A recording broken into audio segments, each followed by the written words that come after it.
Dear students, നമ്മൾ കഴിഞ്ഞ ക്ലാസ്സിൽ ഇന്ത്യ സ്വീകരിച്ച പ്രത്യക്ഷ തിരഞ്ഞെടുപ്പ് സമ്പ്രദായമായ ഫസ്റ്റ് പാസ്റ്റ് ദി പോസ്റ്റ് സിസ്റ്റത്തെക്കുറിച്ചാണ് പഠിച്ചത്.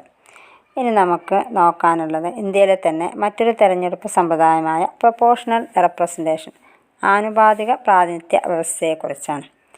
നമുക്ക് എന്താണ് പ്രൊപ്പോർഷണൽ റെപ്രസെൻറ്റേഷൻ എന്ന് നോക്കാം. In the first past the post system, all sections of people may not get due representation. It cannot ensure sufficient representation for minorities. Under this situation, in order to ensure adequate representation for the minorities, a new election method was adopted. This system of election is known as proportional representation.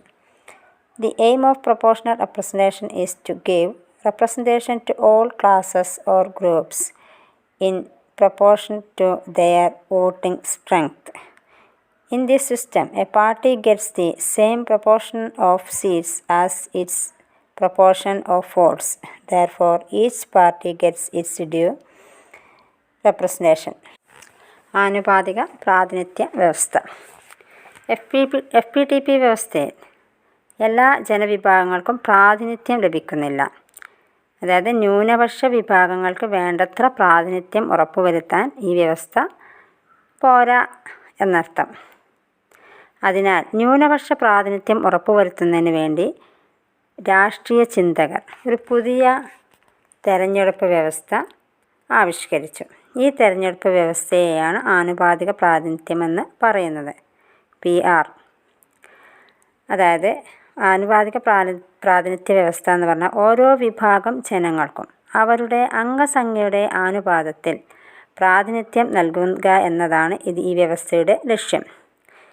നിയമനിർമ്മാണ സഭയിൽ ഒരു കക്ഷിക്ക് കിട്ടുന്ന സീറ്റുകളുടെ എണ്ണം ആ കക്ഷിക്ക് കിട്ടുന്ന വോട്ടുകളുടെ എണ്ണത്തിന് ആനുപാതികമായിരിക്കണം എന്നതാണ് ഈ വ്യവസ്ഥയുടെ അടിസ്ഥാനപരമായ ആശയം. ഇത് പ്രകാരം സമൂഹത്തിലെ എല്ലാ വിഭാഗത്തിനും അവരുടെ സംഖ്യാബലത്തിന് ആനുപാതികമായി പ്രാതിനിധ്യം ലഭിക്കുന്നു.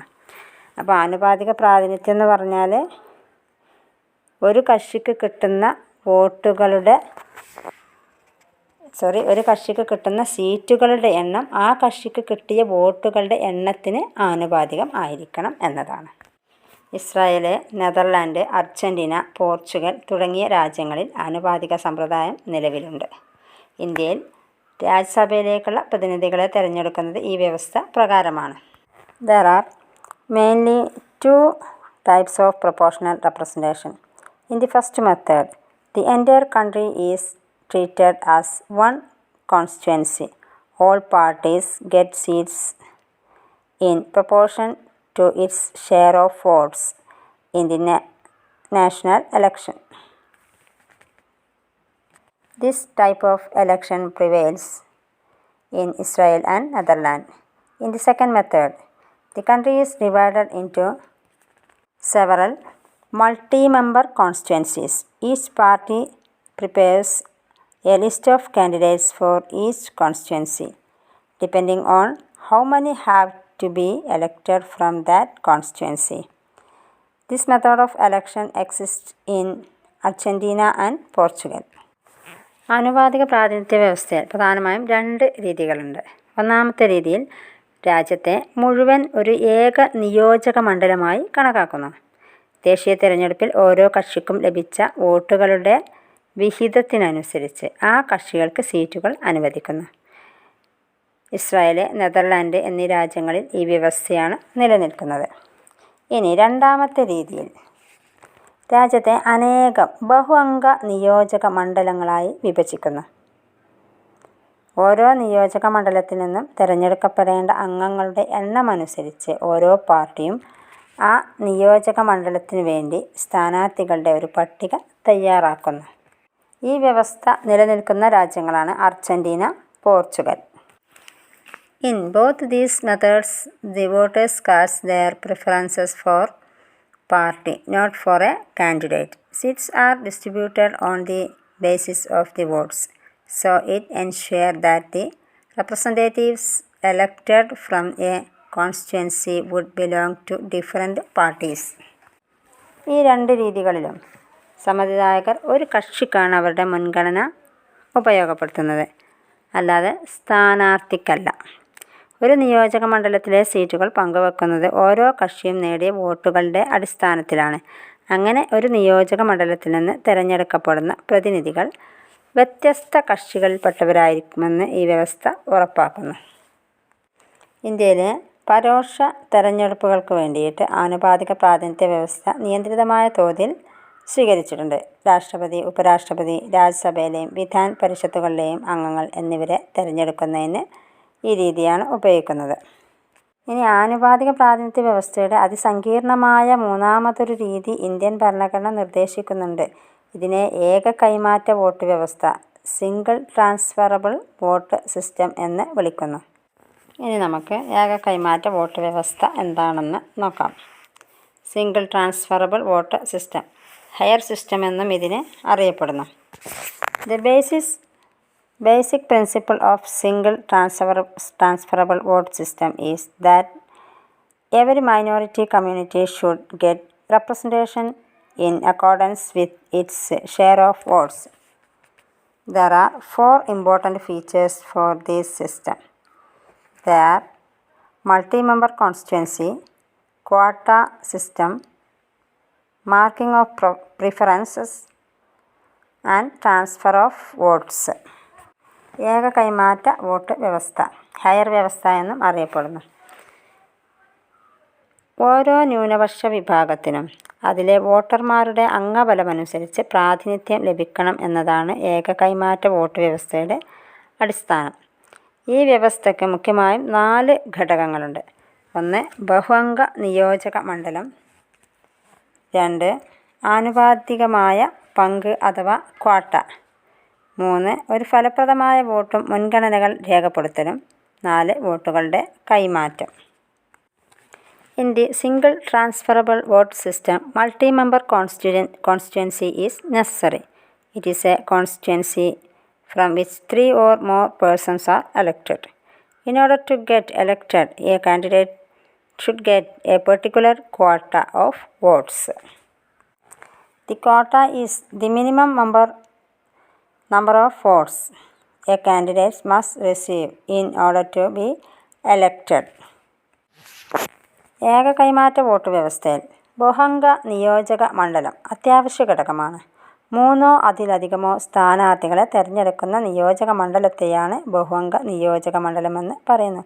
സാധാരണഗതി നമ്മുടെ ഇവിടെ നിയോജക മണ്ഡലം എന്ന് പറയുമ്പോൾ നമ്മൾ ഒരു നിയോജക മണ്ഡലത്തിൽ നിന്നും ഒരു പ്രതിനിധിയെയാണ് തിരഞ്ഞെടുക്കുന്നത്, അല്ലേ? അപ്പോൾ ബഹുഅംഗ നിയോജക മണ്ഡലം എന്ന് പറയുമ്പോൾ 3 അതിൽ കൂടുതലോ സ്ഥാനാർത്ഥികളെ തിരഞ്ഞെടുക്കുന്ന നിയോജക മണ്ഡലത്തെയാണ് എന്ത് പറയുന്നത്? ബഹുഅംഗ നിയോജക മണ്ഡലമെന്ന് പറയുന്നത്. ഇനി ഒരു സ്ഥാനാർത്ഥിക്ക് വിജയിക്കുന്നതിന് വോട്ടുകളുടെ ആനുപാതികമായ പങ്ക് അഥവാ ക്വാട്ട ലഭിച്ചിരിക്കണം. അതായത് ഒരു സ്ഥാനാർത്ഥി വിജയിക്കുന്നതിനാവശ്യമായ വോട്ടുകളുടെ എണ്ണത്തെയാണ് ക്വാട്ട എന്ന് പറയുന്നത്. The quota was calculated by dividing the total number of votes by the number of seats to be elected. ഒരു നിയോജക മണ്ഡലത്തിൽ രേഖപ്പെടുത്തുന്ന മൊത്തം വോട്ടുകളുടെ എണ്ണത്തെ ആ നിയോജക മണ്ഡലത്തിലെ സീറ്റുകളുടെ എണ്ണം കൊണ്ട് ഹരിച്ചാൽ കിട്ടുന്ന സംഖ്യയെ ക്വാട്ടയായി കണക്കാക്കുന്നു. അപ്പോൾ ക്വാട്ട കാണുന്നതിന് മൊത്തം വോട്ടുകളുടെ എണ്ണത്തെ സീറ്റുകളുടെ എണ്ണം കൊണ്ട് ഹരിച്ചാൽ മതി. A voter has only one effective vote, but a voter can mark his preferences in accordance with the number of seats to be filled. In the ballot paper, the voter should write 1, 2, 3, 4, etc. against the names of the candidates. When votes are counted, the first preferences are counted first. After the counting, the candidates getting the required quota of votes are declared elected. If all seats are not filled, the remaining members are elected by counting the second and other preferences as the case may be. ഒരു വോട്ടർക്ക് ഫലപ്രദമായ ഒരു vote മാത്രമേ ഉണ്ടായിരിക്കുകയുള്ളൂ. എന്നാൽ സീറ്റുകളുടെ എണ്ണമനുസരിച്ച് ഓരോ വോട്ടർക്ക് ഓരോ സ്ഥാനാർത്ഥിക്കുള്ള തൻ്റെ മുൻഗണനകൾ രേഖപ്പെടുത്താം. അതായത് ബാലറ്റ് പേപ്പറിൽ സ്ഥാനാർത്ഥികളുടെ പേരുകൾക്ക് നേരെ മുൻഗണന പ്രകാരം 1, 2, 3, 4 എന്നിങ്ങനെ അടയാളപ്പെടുത്താവുന്നതാണ്. അത് ഈ കോളം ശ്രദ്ധിക്കുക, അതിൽ കാണാം. വോട്ട് എണ്ണുമ്പോൾ ആദ്യം ഒന്നാമത്തെ മുൻഗണനാ വോട്ടുകൾ മാത്രം എണ്ണുന്നു. വോട്ട് എണ്ണിക്കഴിയുമ്പോൾ നിശ്ചിത കോട്ട നേടിയ സ്ഥാനാർത്ഥികൾ തിരഞ്ഞെടുക്കപ്പെട്ടതായിട്ട് പ്രഖ്യാപിക്കുന്നു. ഇനി ബാക്കിയുള്ള സീറ്റുകളിലേക്ക് അംഗങ്ങളെ തിരഞ്ഞെടുക്കുന്നത് വോട്ടർമാരുടെ രണ്ടാം മുൻഗണനാ വോട്ടുകൾ മുഖേനയാണ്. അതായത് തിരഞ്ഞെടുക്കപ്പെട്ട സ്ഥാനാർത്ഥികളുടെ മിച്ച വോട്ടുകൾ, കോട്ട കഴിഞ്ഞിട്ട് ബാക്കി വരുന്ന വോട്ടുകൾ ബാലറ്റ് പേപ്പറിൽ രേഖപ്പെടുത്തിയിട്ടുള്ള രണ്ടാം മുൻഗണനാ വോട്ടിൻ്റെ അടിസ്ഥാനത്തിൽ വോട്ട് കുറവുള്ള മറ്റ് സ്ഥാനാർത്ഥികൾക്ക് കൈമാറുന്നു. അതായത് കോട്ട എന്ന് പറഞ്ഞാൽ ഒരു സ്ഥാനാർത്ഥിക്ക് വിജയിക്കാൻ ആവശ്യമായ വോട്ടുകളുടെ എണ്ണമാണെന്ന് പറഞ്ഞല്ലോ. അപ്പോൾ അത്രയും വോട്ടുകൾ ലഭിച്ചു കഴിഞ്ഞാൽ, ഇപ്പോൾ 80 വോട്ട് കിട്ടിയാൽ ഒരു സ്ഥാനാർത്ഥി വിജയിക്കുമെങ്കിൽ ആ 80 കിട്ടിക്കഴിഞ്ഞാൽ ബാക്കി അയാൾക്ക് അതിൽ കൂടുതൽ വോട്ടുകൾ ചിലപ്പോൾ ലഭിച്ചിട്ടുണ്ടാവും. അപ്പോൾ ആ 80 കഴിഞ്ഞുള്ള ബാക്കി എന്ത് ചെയ്യും? മറ്റ് സ്ഥാനാർത്ഥിക്ക്, ഇനിയും സ്ഥാനാർത്ഥികളെ തിരഞ്ഞെടുക്കണമെങ്കിൽ അവർക്ക് കൈമാറുന്നു. മറ്റ് മുൻഗണന നോക്കിയിട്ട് എന്ത് ചെയ്യുന്നു? മുൻഗണനയുടെ അടിസ്ഥാനത്തിൽ വോട്ട് കുറവുള്ള മറ്റ് സ്ഥാനാർത്ഥികൾക്ക് കൈമാറുന്നു. ഇങ്ങനെ നിശ്ചിത എണ്ണം സീറ്റുകൾ തിരഞ്ഞെടുക്കുന്നത് വരെ മിച്ച വോട്ടുകൾ കൈമാറ്റം തുടരുന്നു. ഇനി എന്നിട്ടും ഇങ്ങനെ കഴിഞ്ഞിട്ടും എന്ത് ചെയ്യുന്നില്ല? ആവശ്യമായ സ്ഥാനാർത്ഥികളെ തിരഞ്ഞെടുക്കാൻ കഴിയുന്നില്ലെങ്കിൽ എന്ത് ചെയ്യും? ഏറ്റവും കുറച്ച് വോട്ട് കിട്ടിയ സ്ഥാനാർത്ഥി, അതായത് ലാസ്റ്റ് വരുന്ന സ്ഥാനാർത്ഥി ഉണ്ടാവുമല്ലോ, അവരെ ആ ലിസ്റ്റിൽ നിന്നും നീക്കം ചെയ്യുകയും അയാളുടെ വോട്ടുകൾ, അയാൾക്കും പിന്നെ കുറച്ച് വോട്ടുകൾ ലഭിച്ചിട്ടുണ്ടാവും, ആ വോട്ടുകൾ എന്ത് ചെയ്യും? അയാളുടെ വോട്ടുകൾ ബാലറ്റ് പേപ്പറിലെ മുൻഗണന പ്രകാരം മറ്റ് സ്ഥാനാർത്ഥികൾക്ക് കൈമാറുന്നു. അപ്പോൾ ഇങ്ങനെ വരുമ്പോൾ എന്ത് ചെയ്യുന്നില്ല? വോട്ടുകൾ പാഴായി പോകുന്നില്ല. നമ്മൾ FPTP വ്യവസ്ഥയിൽ ഭൂരിപക്ഷം വോട്ടുകൾ എത്ര ഭൂരിപക്ഷത്തിന് വിജയിച്ചു എന്നൊക്കെ നമ്മൾ പറയും അല്ലേ?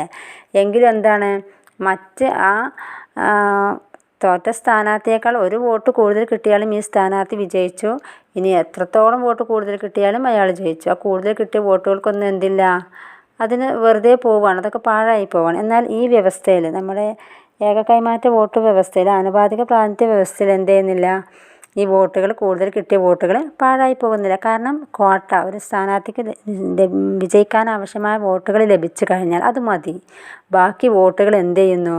മറ്റ് സ്ഥാനാർത്ഥികൾക്ക്, അതായത് സമ്മതിദായകർ മുൻഗണന രേഖപ്പെടുത്തിയ മറ്റ് സ്ഥാനാർത്ഥികൾക്ക് അത് കൈമാറുന്നു. അതുകൊണ്ട് എന്ത് ചെയ്യുന്നില്ല? വോട്ടുകൾ കൂടുതൽ കിട്ടിയത് ഇവിടെ പാഴായി പോകുന്നില്ല എന്നതാണ് ഇതിൻ്റെ ഒരു മെച്ചം. ആനുപാതിക പ്രാതിനിധ്യ വ്യവസ്ഥ എന്താണെന്ന് മനസ്സിലായല്ലോ. ഇനി നമുക്ക് നോക്കാനുള്ളത്, why did India adopt the FPTP system? എന്തുകൊണ്ടാണ് ഇന്ത്യ FPTP സമ്പ്രദായം, നമ്മുടെ പ്രത്യക്ഷ തിരഞ്ഞെടുപ്പ് സമ്പ്രദായമായിട്ട് സ്വീകരിച്ചത് എന്നുള്ളതാണ്. The reasons for the adoption of FPTP system in India. First one, it is a simple electoral system without any complication. അപ്പോൾ ഇന്ത്യ എന്തുകൊണ്ട് FPTP വ്യവസ്ഥ സ്വീകരിച്ചു, അല്ലെങ്കിൽ ഇന്ത്യ FPTP വ്യവസ്ഥ സ്വീകരിക്കാനുണ്ടായ കാരണങ്ങൾ എന്തൊക്കെയാണെന്ന് ചോദിച്ചാൽ, ഒന്നാമത്തത്, FPTP വ്യവസ്ഥ വളരെ ലളിതമായ ഒരു തെരഞ്ഞെടുപ്പ് സമ്പ്രദായമാണ്.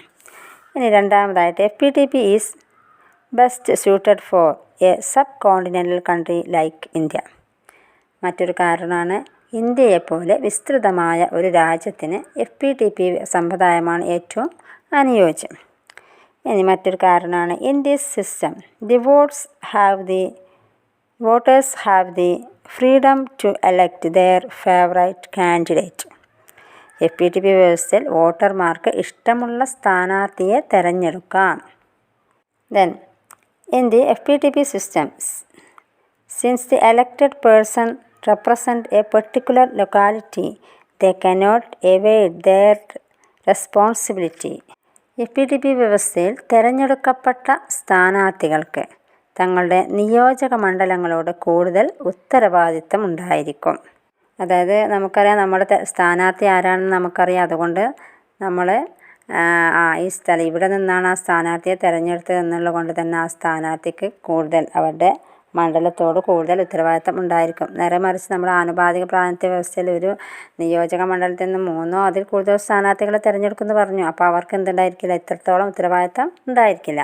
FPTP വ്യവസ്ഥ സ്വീകരിക്കാനുണ്ടായ മറ്റൊരു കാരണമാണ്, the FPTP system helps to form stable governments. FPTP വ്യവസ്ഥ സുസ്ഥിരമായ ഗവൺമെൻറ്റുകളുടെ രൂപീകരണത്തിന് സഹായകമാണ്. അടുത്തത്, this system brings unity and coordination among different sections of the society. It promotes national interest. FPTP വ്യവസ്ഥ വ്യത്യസ്ത സാമൂഹ്യ വിഭാഗങ്ങളെ ഒന്നിപ്പിക്കുകയും കൂട്ടിയിണക്കുകയും ചെയ്യുന്നു. ഇനി it does not have the drawbacks of proportional representation. അത് ദേശീയ താൽപ്പര്യങ്ങൾക്ക് അനുകൂലമായ ഒരു വ്യവസ്ഥയാണ്. ആനുപാതിക പ്രാതിനിധ്യ വ്യവസ്ഥയുടെ പോരായ്മകളൊന്നും ഈ വ്യവസ്ഥയ്ക്ക് ഇല്ല.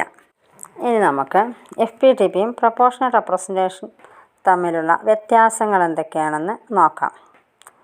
കേവല ഭൂരിപക്ഷ വ്യവസ്ഥയും ആനുപാതിക പ്രാതിനിധ്യ വ്യവസ്ഥയും തമ്മിലുള്ള വ്യത്യാസങ്ങൾ എന്തൊക്കെയാണെന്ന് നോക്കാം. In FPTP system divides the state into several electoral districts called constituencies or form multi-member constituencies. In proportional representation, the entire state is considered as a constituency or form multi-member constituencies. FPTP വ്യവസ്ഥ പ്രകാരം രാജ്യത്തെ അനേകം നിയോജക മണ്ഡലങ്ങൾ അഥവാ ജില്ലകളായി വിഭജിക്കുന്നു.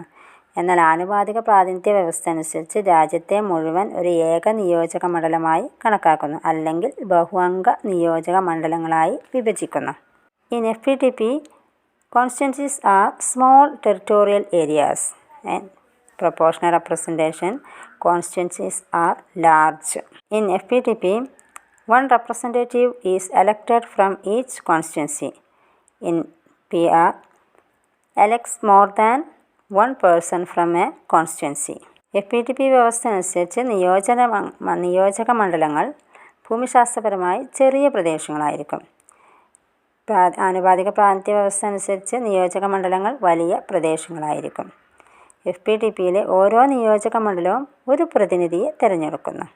ഒരു നിയോജക മണ്ഡലത്തിൽ നിന്നും ഒരു പ്രതിനിധിയെയാണ് തിരഞ്ഞെടുക്കുന്നത്. എന്നാൽ PRലെ ഒരു നിയോജക മണ്ഡലത്തിൽ നിന്ന് ഒന്നിലധികം പ്രതിനിധികളെ തിരഞ്ഞെടുക്കുന്നു. In FPTP, voters vote for the candidate. In PR, voters vote four political parties. അതായത് FPTP വ്യവസ്ഥയിൽ സമ്മതിദായകർ വോട്ട് ചെയ്യുന്നത് സ്ഥാനാർത്ഥിക്കാണ്. ആനുപാതിക പ്രാതിനിധ്യ വ്യവസ്ഥയിൽ വോട്ട് ചെയ്യുന്നത് രാഷ്ട്രീയ കക്ഷിക്കാണ്. In FPTP, a party may get more seats than its actual vote share. In PR, each party get seats proportion to their voting strength. FPTP വ്യവസ്ഥയിൽ ഒരു കക്ഷിക്ക് അതിന് കിട്ടിയ വോട്ടിൻ്റെ വിഹിതത്തേക്കാൾ കൂടുതൽ സീറ്റുകൾ നിയമനിർമ്മാണ സഭയിൽ ലഭിച്ചെന്ന് വരാം. എന്നാൽ ആനുപാതിക പ്രാതിനിധ്യ വ്യവസ്ഥയിൽ ഓരോ കക്ഷിക്കും അതിന് കിട്ടിയ വോട്ടുകളുടെ ശതമാനത്തിന് ആനുപാതികമായി നിയമനിർമ്മാണ സഭയിൽ സീറ്റുകൾ ലഭിക്കുന്നു. In FPTP, it is not necessary that the winning candidates get majority votes. In PR, the elected candidates get majority votes. FPTP വ്യവസ്ഥയിൽ തെരഞ്ഞെടുപ്പിൽ വിജയിക്കുന്ന സ്ഥാനാർത്ഥിക്ക് ഭൂരിപക്ഷം വോട്ടുകൾ കിട്ടിക്കൊള്ളണമെന്നില്ല. എന്നാൽ ആനുപാതിക പ്രാതിനിധ്യ വ്യവസ്ഥയിൽ വിജയിക്കുന്ന സ്ഥാനാർത്ഥിക്ക് ഭൂരിപക്ഷം വോട്ടുകൾ ലഭിക്കുന്നു. In FPTP, the system prevails in UK and India. In proportional representation prevails in Israel and Netherlands. അതായത് FPTP വ്യവസ്ഥ ഇന്ത്യ, ബ്രിട്ടൻ എന്നിവിടങ്ങളിൽ നിലനിൽക്കുന്നു. ആനുപാതിക പ്രാതിനിധ്യ വ്യവസ്ഥ ഇസ്രായേൽ, നെതർലൻഡ് എന്നീ രാജ്യങ്ങളിൽ നിലനിൽക്കുന്നു. ഇത്രയാണ് FPTP വ്യവസ്ഥയും പ്രൊപ്പോർഷണൽ റെപ്രസെൻറ്റേഷൻ ആനുപാതിക പ്രാതിനിധ്യ വ്യവസ്ഥയും തമ്മിലുള്ള വ്യത്യാസങ്ങൾ.